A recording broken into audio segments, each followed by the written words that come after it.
I just finished up 3 days of audio for Fox Sports doing the IndyCar Media Days, and I'm going to tell you all about it. So what are Media Days? Well, every league has this event. Sometimes it's multiple days, sometimes it's just one day, but all these different sports leagues bring all of their players, or in this case for IndyCar, the drivers, together to a central location.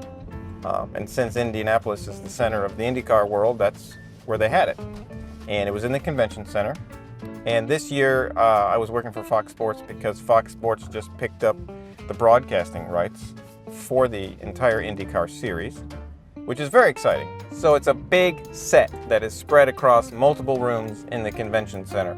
The room I was in was a green screen room, and the drivers split themselves up between all the rooms, and I was hired specifically to run one of the rooms. There were 4 of us audio guys that were spread out in the rooms that needed audio, and we coordinated with an A1 who did all of the frequency coordination and distributed microphones and distributed receivers to all the audio guys. So basically, when drivers would come into my room, I had a frequency sheet that the A1 gave me that I just dialed up the frequency of the driver that came in, because all of the microphone packs were labeled. And driver comes in, ask what pack they have, dial up the frequency, and then I have the wireless mic.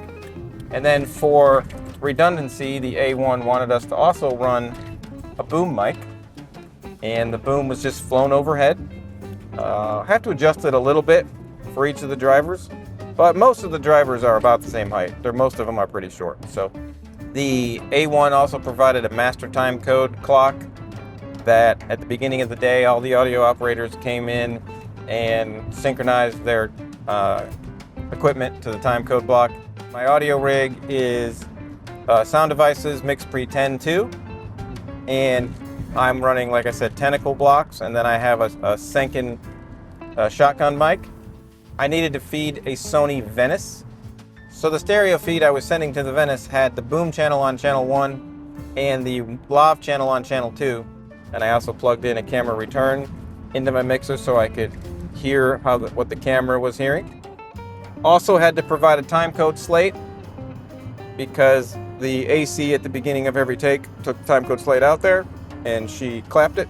At the end of each day, I had to take my media and get it over to the DIT on set, and that's just the person that is managing all the media. So all the cameras, all the audio, everything that's being shot on these different sets is all coming back and getting loaded by a person called a DIT. And they have laptop and readers and hard drives and all that stuff. And they just make sure that everything's copied, which is great. Some sets have a DIT and some don't. I love when they do. The term they use is a car wash. The reason they use that word is because it's kind of like a rinse and repeat situation. I think we had about 40 to 50 drivers that came through our room over the course of the 3 days, and they just call it a car wash. That's the industry term that they use for this kind of thing. One of the challenges with this kind of shoot is the speed and pace. When the driver comes into my room, I have probably about 30 seconds to make things happen before the DP and the producer are going to get annoyed with me.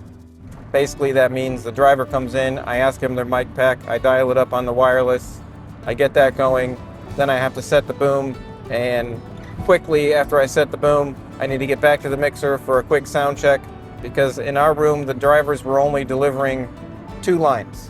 They were delivering sort of a name intro line, and they were delivering a fun fact about themselves line. So speed is important, and efficiency was important, because I needed to have my gains dialed in. I needed to have everything working as expected, because when those drivers came in, 30 seconds, boom, they're into it, and then it goes, and then within 7 or 8 minutes at the max, the driver is out of the room into the next one. So the way that they did this green screen room is they used big RE sky panels, and they sent them through diffusion. There was a lot of diffusion on this set. They had them on chimeras and also going through further diffusion fabric. Lots of black flags that were baffling off the light so it didn't spill, and so that the light that was focused on the subject stayed on the subject, and then the lighting that they used to light up the green screen stayed on the green screen and didn't spill over. They had a very soft and distributed light that was very easy to shoot with. They also had several lights across the top that were the backlights flown above the green screen. If you like this type of content, make sure you like and subscribe. I'm trying to do a lot of this behind the scenes stuff, take you through on these shoots. And matter of fact, I have one where I went over to Ohio State for ESPN College Game Day. And then I also have another one on the channel for where I took you behind the scenes of Pacers basketball. But back to IndyCar. So how did they do the grip on this? Well, Fox Sports hired a grip company out of Cincinnati called Midwest. And what they did is they supplied all of the grip gear. So lighting, stands, trusses, electric, all that stuff got supplied by Midwest. And it's pretty impressive. Midwest probably brought, I didn't see the loadout, but they probably brought at least a semi, maybe 2 semis worth of stuff. Support carts and clips and clamps, and I mean, just everything you can imagine that you would need to go into this. Now, the DP shot this vertical.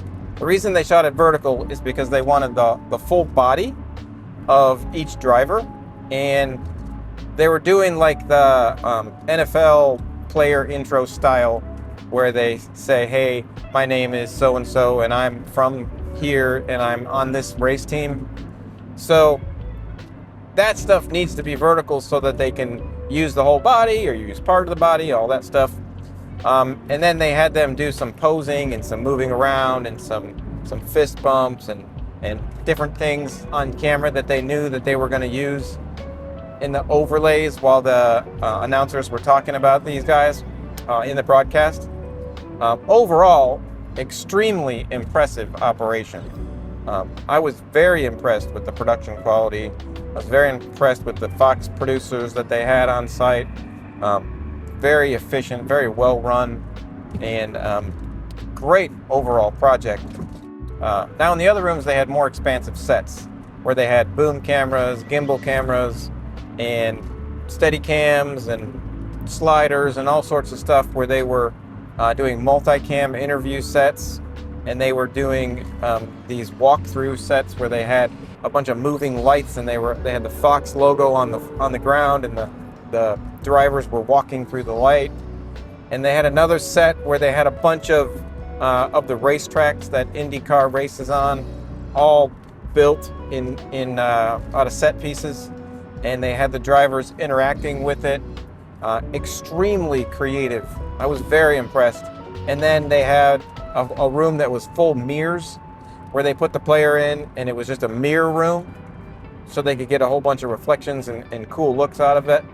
And then there was another interview room where they had an LED wall that was the background, and they could change out the background depending on what was needed. And then multiple photo stations, headshots, full body shots, just a variety of photographs. It was just really a good reminder that these large-scale productions really require a serious amount of logistics. I bet you there might have been 3 to 4 semis full of stuff when it was all combined, between grip gear and all the set pieces and truss and moving lights and LED walls and sandbags and all of the stuff that's required to produce television at the broadcast level. And it was just great to be on set and see all this and see all the different parts and all the different departments coming together. So the call sheet was 2 pages long, full of names of all the people that were doing something on this set, from PAs and producers and directors and DPs and camera operators and audio operators, gaffers and grips and all that. 2 pages. They also brought all the talent in that's going to be the announcers on the broadcast. So James Hinchcliffe, Will Buxton, Jamie Little, and Townsend Bell. And they had them interacting with each other. They had them interviewing some of the drivers. Overall, it was just a really great experience. it's really great to see how Fox has taken on the IndyCar product, and they're really trying to raise the stakes, trying to bring more eyeballs to the sport. As an IndyCar fan myself, it's very exciting to see this with the new broadcast partner. It's just good fun. One of my specialties is audio, and I love projects like this where I can focus on audio. I have all the gear for it, and I've been working as an audio engineer on these sets for a couple of years now. Obviously, I still do some video, but I'm trying to focus on audio. And what I want to do is I just want to encourage everybody that's out there trying to freelance. I just want to encourage you to stay with it. If you want to freelance and that is your goal, stick with it, okay? It takes a long time to build a career. It takes a long time to get the bookings and get the calls and get your name out there. It just takes a long time. So it's not a fast process. It's something that you build over the course of years, not months. And just keep in mind that I've been in the business for 25 years. So I've been doing this a long time, and I'm still on the hunt for new clients all the time. I'm still on the hunt for new opportunities, new clients. That's the freelance life. The freelance life rarely gets completely easy. I mean, it gets busy, but does that make it easy? I don't know. I want you to not give up. I want you to know what you want, and I want you to go after it, okay? Know what you want and go after it. As you're building your freelance career, you will inevitably work with clients you like and clients that you don't like. You'll inevitably work with clients that you don't want to work with again, and that's okay. There's also going to be clients that you're like, I would love to work for them a lot, and that's also okay. And you just need to try out a lot of different scenarios and a lot of different things to figure out what it is that you like. And when you figure out what you like, then you just have to try to get more of it. Again, variety, protect that cash flow, try not to make sure that all of your freelance projects are coming from the same source. Make sure that you mix it up, you give it more variety, because you don't want to have one client go away and then all of your income goes away. So keep the variety going, keep up the positive attitude, keep trying, keep cranking, and we will see you in the next one.